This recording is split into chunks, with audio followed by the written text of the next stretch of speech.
Hello, my name is Darragh McParland and I'm going to be interviewing my sporting hero, Marty McGuigan. So thanks for How's it coming, going? Marty. No problem, thank you. I'm just going to start off by asking the first question. So where did you grow up? Namata, Oya Road, Namata. So could you tell us what your childhood was like growing up? In Namata, as I said, Oya Road, probably the only street in Oya Road that's got a wall the full length of type thing. So it was always out in the street with a ball, with friends, playing loads of games, constantly out on the streets all the time. So it was a great environment to be growing up in. Yeah. What football teams did you play for when you were younger? When I was younger, started off with Bosco as regards Gaelic, Yeah. and then did indoor football with Bosco, which is a big love for me. Then went to Newrytown at the time. I was about 15, went to Newrytown, and then played a few bits with a few clubs in Newry in the Caribbean Night, just bits and pieces, but mainly at Newry, and then progressed from there. Right.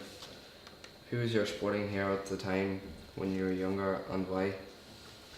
At my age, it would be George Best, clearly, because more of, when you're watching even now, the things that he get at, he's skillful, he's tricks, he's fun, he's enjoying, he's really enjoying his football. So that was the sort of my role model, is something that I always had, was in my character as a footballer as well,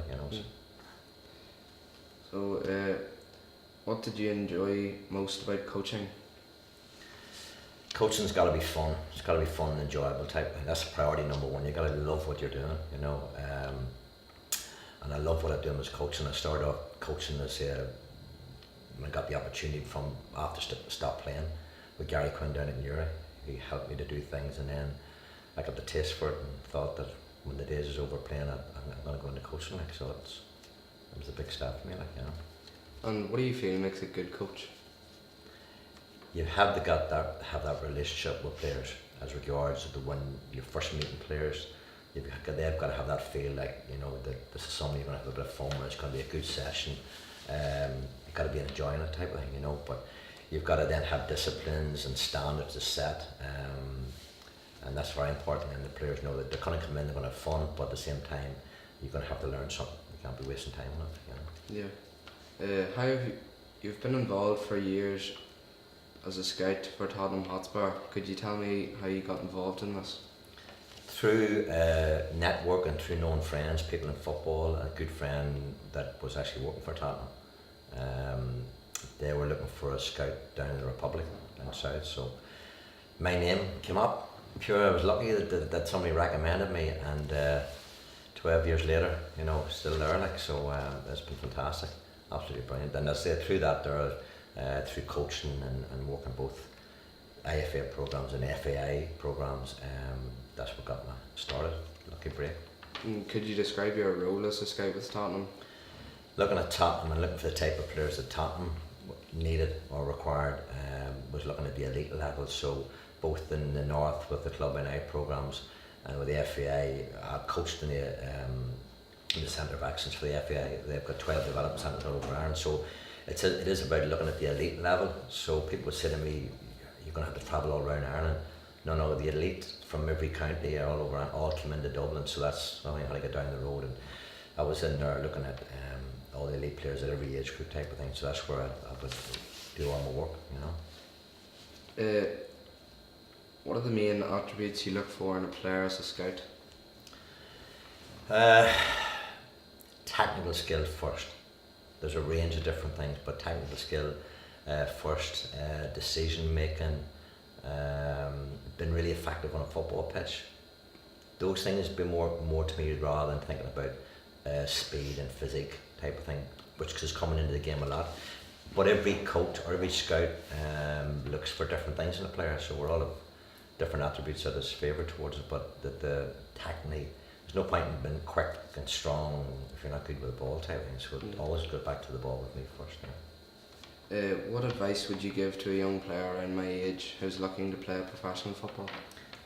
You've got to be committed to it, you've got to love it big time, you've got to work hard at it, but it's getting harder and harder to make that break across to England at any level, never mind Premiership, Championship, whatever. Probably the best thing for young kids here is to progress with your friends around you, your family around you, and see how things progress here. If you do get a chance to go across, then it is about hard work and commitment and hopefully getting the breaks over there, but it is a lot of hard work. And have you scouted or helped develop any players who've gone on to play at professional clubs in England? I've recommended a lot of players to the club. Some we took in, some we didn't. Thankfully, my recommendations are all playing English football. There's about 15, 16 players that are all already there. Some I've actually worked with as well through the Centre of Excellence with the FAI.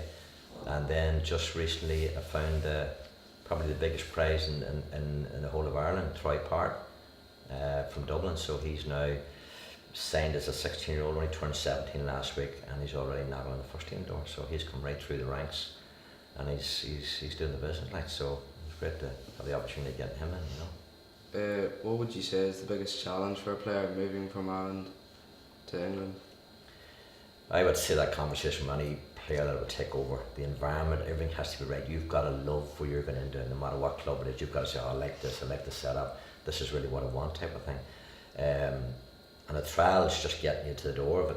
You know, it's after that, if you progress, you have to carry it on. So it's going to be hard work and commitment, but the big thing also is that you've got an education, you know, and that's the big thing at the club. If you don't want to or don't like education and things like that, that's a big priority, because your career can stop at any time, and you have to have some other sort of career that you can venture into, type of thing. So that's important to keep your schooling up and work hard at your schooling as well as your football. Yeah. You've recently been appointed as Academy Manager of Newry City AFC. Could you describe what this role involves? Everything.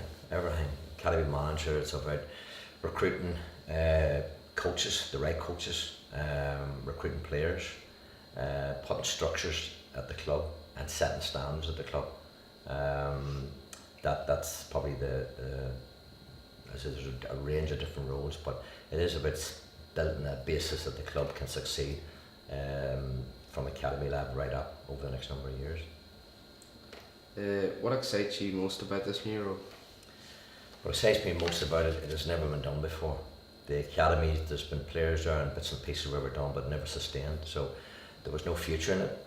And what excites me now about it is now I've got my chance now to go in and make sure this happens.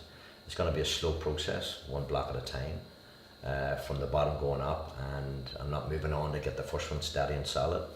And I've got time to do that, but there's always pressures with a job. Things that have to be done pretty quick. So I'm excited about that. It's something that hasn't been done. And I've got a recruiting of, coaches around me, so I'm building a good team of people that's going to make sure that this works, you know, going down the line.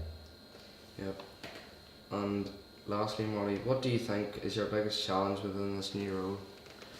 Biggest challenge clearly is about building relations with local clubs. It's important that, you know, I'm still coaching now, I'm coaching indoor stuff, futsal, and I'm seeing loads of talent, and I see it week in, week out. There's loads of talent in this town, or this city now, as regards players, both in Gaelic and soccer. So it's about then building relations and a pathway to build respect and trust with local clubs, which was never done before either. And show them that this is the best way to go to progress in football, is to come to Newry City and hopefully play for the first team and keep your sights open to maybe go further afield after that, type of thing. So that's the most important thing, you know. Right, thanks, Marty. No problem, Darragh. Appreciate it. Thank you.